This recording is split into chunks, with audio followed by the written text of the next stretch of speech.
రేపటి నుంచి మళ్లీ స్కూల్స్ ప్రారంభం కానున్నాయి. దీంతో పాఠశాలలను శుభ్రం చేసి పిల్లల కోసం సిద్ధం చేస్తున్నారు. ఇప్పటికే విద్యార్థులకు అవసరమైన పాఠ్య పుస్తకాలు స్కూళ్లకు చేరుకున్నాయి. యూనిఫామ్స్ కూడా వచ్చాయి. అయితే అనేక పాఠశాలల్లో సమస్యలు అలాగే ఉన్నాయి. దీనిపై మరింత సమాచారం కరీంనగర్ నుంచి వెంకట్ అందిస్తారు.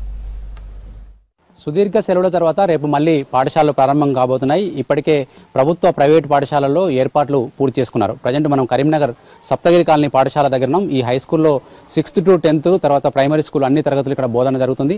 ఇట్లాంటి స్కూళ్ళు అన్ని కూడా రేపు పాఠశాలల తరగతులు ప్రారంభించేందుకు సిద్ధమవుతున్నాయి. అదేవిధంగా తరగతి గదులు శుభ్రం చేయడం కావచ్చు, తర్వాత వాటికి సంబంధించిన వంటశాలలు, డైనింగ్ హాల్స్ సిద్ధం చేయడం కావచ్చు, అట్లాంటి ఏర్పాట్లు జరుగుతున్నాయి. చూడవచ్చు ఇక్కడ రేపు మధ్యాహ్న భోజనానికి సంబంధించిన ఏర్పాట్లు, బియ్యం చెరగడం లాంటి కార్యక్రమాల్లో ఇక్కడ సిబ్బంది నిమగ్నమై ఉన్నారు.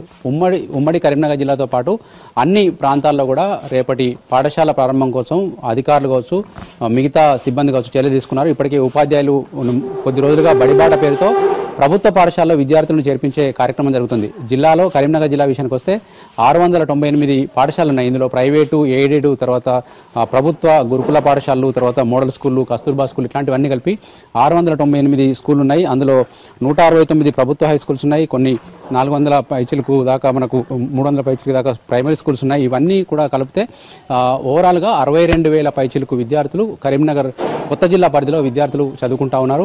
మధ్యాహ్న భోజనం సంబంధించి బియ్యం జరుగుతుంది. మా మహిళ అమ్మ, మీరు ఎంతమందికి వండుతారు రోజు భోజనం? ఇక ఆయనలా 300 మందికి ఎక్కువనే ఉంటారు. ఇక వాళ్ళ పేర్లు ఎంతమంది వస్తారు, ఎంతమంది బంద్ అవుతారు, వచ్చిన వాళ్ళకి మాత్రం వంట చేసి పెడతాం.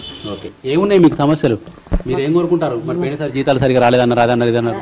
1000 రూపాయలే సారు. ఆ 1000 రూపాయలు అయినా చక్కగా వేసుడే లేదు. మరి మేము ఎట్లా బతుకుతాం? పొద్దున 9-9:30 వస్తాం. పిల్లలకి వంట చేసి ఇవన్నీ చదివి పెట్టే వరకు 3 అవుతుంది. మేము పోయే వరకు వాళ్ళకు భోజనం పెట్టినాక ఇవన్నీ తోముకొని మళ్ళీ అన్ని షాప్ చేసుకొని వెళ్ళిపోతాం. మాకు గవర్నమెంట్ ఒక 1000 రూపాయలు వేస్తాం. 10th క్లాస్ పూర్తయిన విద్యార్థులు మనతో పాటున్నారు. రేపు స్కూళ్ళు స్టార్ట్ అవుతున్నాయి కదా సార్, ఎట్లాంటి ఏర్పాట్లు చేశారు? పిల్లలకు సౌకర్యాలు ఎట్లాంటి ఇప్పుడు ప్రజెంట్ సిద్ధమైనవి? పిల్లలు కూర్చుండే తరగతి గదులు అన్నీ శుభ్రంగా ఉడిపించి, కడిగించి, తుడిపించడం జరిగింది. మొత్తం ఫర్నిచర్ కూడా, తర్వాత వాళ్ళకు కావాల్సిన దుస్తులు, తర్వాత పుస్తకాలు, నోట్బుక్స్ అవన్నీ కూడా విద్యాశాఖ నుంచి గ్రహించడం జరిగింది. రేపు సమావేశం ఉంది, పీటీఎం సమావేశం. దాని లోపల వాళ్ళకి పంపిణీ చేయడం జరుగుతుంది.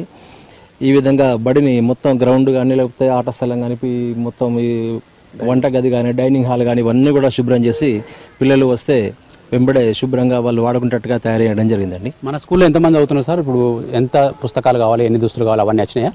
ఇంకా కొన్ని రావాల్సి ఉన్నాయి. పుస్తకాలు అయితే వచ్చినాయి. 228 మంది ఉన్నారు పిల్లలు. ఇప్పుడు 258 మంది ఉన్నారు. అవి కూడా ఇప్పుడు తెచ్చిస్తారు. ఇంకా సాయంత్రం వరకు కూడా ఇంకా ఇస్తారని చెప్పి యూనిఫామ్స్ కూడా మొత్తం కూడా రావడానికి సిద్ధం చేస్తారని చెప్పేసి తెలిసిందండి. ముఖ్యంగా బడిబాట కార్యక్రమం నడుస్తుంది. ప్రభుత్వ స్కూళ్ళలో విద్యార్థుల సంఖ్య తగ్గిపోతున్న ఈ సమయంలో విద్యార్థులను ఈ స్కూల్ వైపు ఆకర్షించేందుకు మీరు ఎట్లాంటి ప్రయత్నం చేస్తున్నారు? ఎట్లా ఉంది స్పందన? అంటే మేము 6వ తారీఖు నుంచి బడిబాట కార్యక్రమంలో వెళ్తూ ఉన్నాము. పొద్దున 7 గంటల నుండి 11 గంటల వరకు ఇంటింటికి మేము తిరిగినటువంటి సందర్భంలో పేరెంట్స్ నుండి మంచి స్పందన వస్తున్నది. వాస్తవానికి పేరెంట్స్ దగ్గర కొంత ఒక అపోహ ఉన్నది. ప్రభుత్వ పాఠశాలలు అంటే సౌకర్యాలు బాగుండవేమో, లేకపోతే టాయిలెట్స్ బాగుండవేమో. ప్రధానంగా వాళ్ళు చేస్తున్నటువంటి టాయిలెట్స్ ఉన్నాయి, మా ఆడపిల్లలు ఎక్కడికి వెళ్తారు అనేటువంటి సమస్యలు కొద్దిగా వాళ్ళు మా దృష్టి తీసుకొస్తే, లేదు చాలా బాగున్నాయి, ఇవాళ సౌకర్యాలు మెరుగుపడినాయి, పాఠశాలలు బాగైనాయి, మంచి అధునాతనమైనటువంటి టెక్నాలజీ తోటి విద్యాబోధన సాగుతూ ఉన్నది. ప్రతి తరగతి గదిలో ఐఎఫ్బి ప్యానల్స్ ఏర్పాటు చేసినాం. మంచి అంటే డీజీ అనే పెట్టుకునేటువంటి స్కూళ్ళ కంటే కూడా అద్భుతమైనటువంటి సౌకర్యాలు మా దగ్గర ఉన్నాయని చెప్పేసి పేరెంట్స్ని మేము ఒప్పించడం, ఆ మార్పు అయితే మాకు కనబడుతున్నది పేరెంట్స్ నుండి. ముఖ్యంగా మనకు పాఠశాలల్లో, మన ఒక పాఠశాల కాదు చాలా పాఠశాలల్లో ఈ సర్వీసు ఎవరైతే ఉద్యోగులు ఉన్నారో వాళ్ళని తొలగించారు. వాళ్ళ ప్లేస్లో ఎట్లా రిక్రూట్మెంట్ చేస్తున్నారు? ఈ రోజువారీ పారిశుద్ధ్య కార్యక్రమాలు ఎట్లా సార్?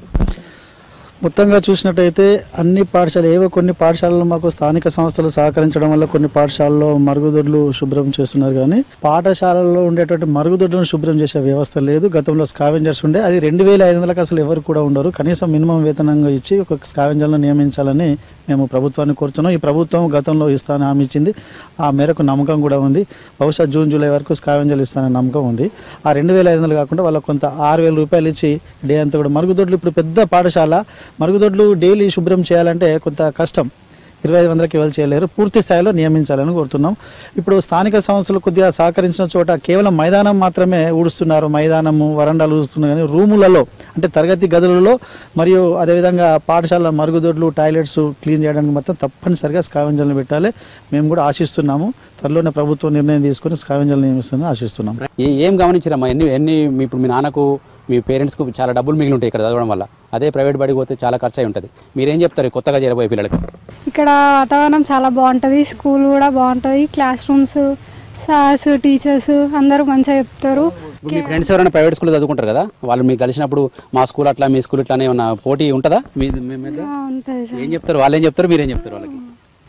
అక్కడ స్కూల్ టాయిలెట్స్ కానీ అవి ఏమి ఉండవు, క్లీన్ ఉండవు అని చెప్తారు. వాళ్ళు అంటారు మీతోటి స్టడీ కూడా బాగుండదు అని చెప్తారు. మీరేం చెప్తారు వాళ్ళకి మరి సమాధానం? మా స్కూల్లో స్టడీ బాగుంది, టాయిలెట్స్ అన్నీ బాగున్నాయి అని చెప్తారు. ఏమనుకుంటాం ఈ స్కూల్ గురించి? కానీ మీ కొత్తగా ఈ స్కూల్లో చేరే వాళ్ళకి ఏం చెప్తాం? చాలా బాగుంటుంది స్కూల్, జైన్ కావచ్చు, గవర్నమెంట్ అనేది బాగుంటుంది. టాయిలెట్స్ అన్నా క్లాస్ రూమ్స్ అన్నా చాలా బాగుంటుంది. అట్లనే సార్స్, టీచర్స్ చాలా మంచిగా ఉంటారు, చాలా చదువు చెప్తారు, బాగా చూసుకుంటారు. చూసిన సప్తగిరి కాలనీ స్కూల్ అయితే చాలా అన్ని రకాల సౌకర్యాలతోటి స్టాఫ్ తోటి కూడా చాలా పగడ్బందీగా నడుస్తుందని చెప్పొచ్చు. కానీ ప్రభుత్వ స్కూళ్ళలో చాలా వరకు ఇంకా సమస్యలు అయితే ఉన్నాయి. ఇప్పటికీ గత ప్రభుత్వం చేపట్టిన మన ఊరు మన బడి కార్యక్రమాలు ఇంకా చాలా చోట్ల పూర్తి కాలేదు. ఈసారి అమ్మ ఆదర్శ కమిటీల పేరుతో మళ్ళీ కొత్తగా 345 స్కూళ్ళలో అభివృద్ధి కార్యక్రమాలు మొదలుపెట్టారు, అవి పూర్తి కాలేదు. ఇట్లాంటివన్నీ పూర్తి చేసి విద్యార్థులకు ఈ ఏడాదైనా మంచి సౌకర్యాలతో బోధన అందిస్తారని ఆశిద్దాం. కెమెరామెన్ కవికుమార్తో వెంకటేష్, V6 న్యూస్, కరీంనగర్ నుంచి.